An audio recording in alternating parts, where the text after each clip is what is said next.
Hi, I'm Mike, and welcome to the channel if you're new here, and welcome back to everyone else.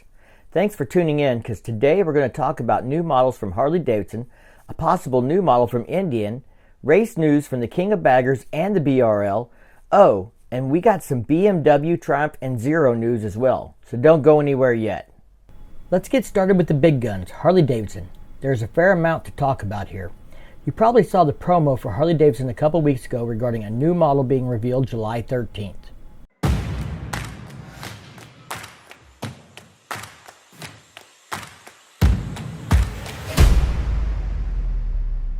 As you saw in the promo video, they stated evolution to revolution. This was a big hint that this will be a new model motorcycle tied to the Sportster family. The Sportster line is the only Harley-Davidson left using the evolution style motor. Since that announcement by Harley-Davidson, more information has been discovered.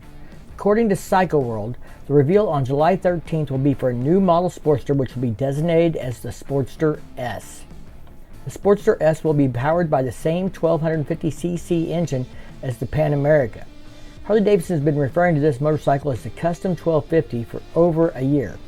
I'm not going to get into a lot of details, including what few specs we have learned from Cycle World article, but I did a whole video on the topic. There'll be a link to that in the description down below, as well as a card at the end of this video. Last month, Harley-Davidson announced they would be spinning off their electric motorcycle model, and the new division would be branded as Livewire instead of Harley-Davidson. A new model called the Livewire One would be revealed in July on the 8th. So on July 8th, we found a few changes in the specs and paint, and that'll probably go into a future video. But the big news is an $8,000 drop in price. The original Livewire was $29,800. And the new Livewire One is priced at $21,999, but with tax credits you can get it below $20,000. I already saw one comment saying that the Harley-Davidson tax to be branded as a Harley-Davidson was apparently $8,000. That is one way of looking at it, but another is that the new company is going to take a different approach to selling the Livewire with dedicated store outlets outside of the Harley-Davidson network, so maybe the dealer tax was $8,000. Now, if you bought a Livewire last month for $30,000, just how pissed off are you today? Since we started off with Harley-Davidson, let's go ahead and jump into the racing news. Harley-Davidson has two factory-sponsored riders in the King of Baggers race, the Wyman brothers, and they took first and second place while Vance and Hines took third, with Harley sweeping the podium at the last King of Baggers race. The season leader and defending champion Tyler O'Hare did not finish the race on his Indian Challenger. It was assumed he had mechanical difficulties, but I have not been able to find anything definitive to explain why he pulled off the track. With that did not finish, Indian will have a hard time keeping the crown as King of the Baggers after the final round of racing, which takes place on July 9th through the 11th, is finished. Regardless, if you're rooting for Harley-Davidson or Indian Motorcycle, the fact remains that this is fun to watch and is drawing a lot of attention. At the Bagger Racing League event in Utah, a Harley-Davidson took top honors again, and Tyler O'Hare took second place on his Indian Challenger. We are waiting for an announcement when the next Bagger Racing League event will be taking place, but it seems that Bagger Racing has a shot at growing into a really serious competition.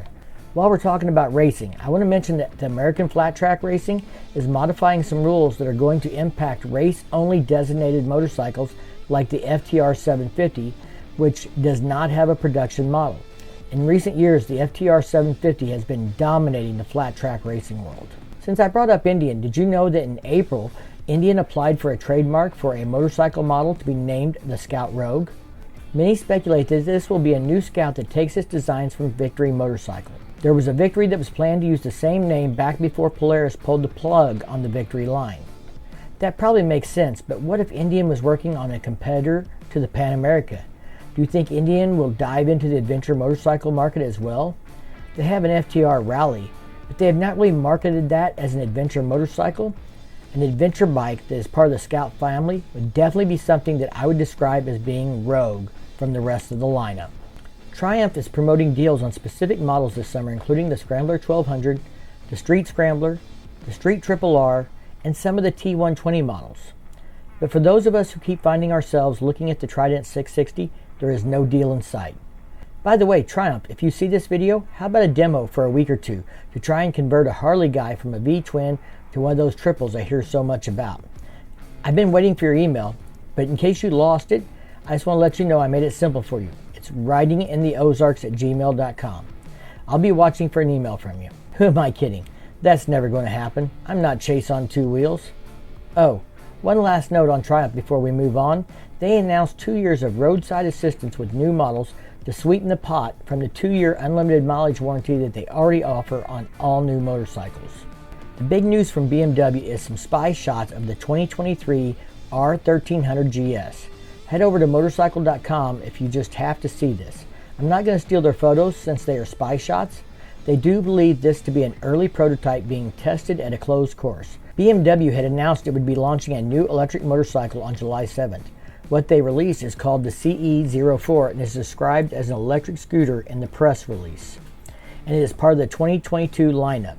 For $11,800, you get a range of 80 miles, 42 horsepower, and 75 miles per hour max speed.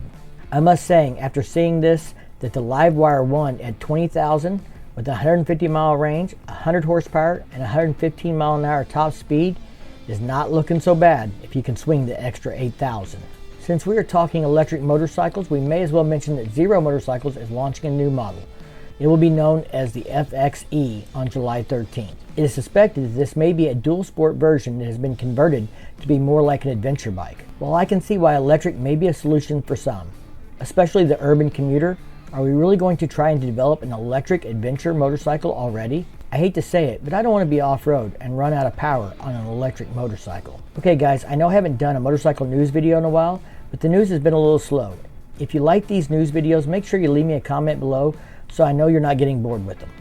If you're one of the people that have asked how you could help support the channel so we can continue to make great content, there's a couple of ways you can do that. One, there is an Amazon affiliate store down below. It's our shop/Riding in the Ozarks store. And if you use that before you go shopping on Amazon, we make a small affiliate commission for anything you purchase on Amazon, and it doesn't cost you a dime. Two, we offer memberships on YouTube. For just a couple of dollars a month, you can get early access to videos and other perks. If you're interested in that, check out the join button down below. If you like this video, make sure you give it a big thumbs up. If you do that YouTube thing, check out the content on the channel, share out anything you like, hit that subscribe button down below, ring that bell to be notified the next time we drop a new video. And as always, thank you for your support, stay safe, and keep on riding.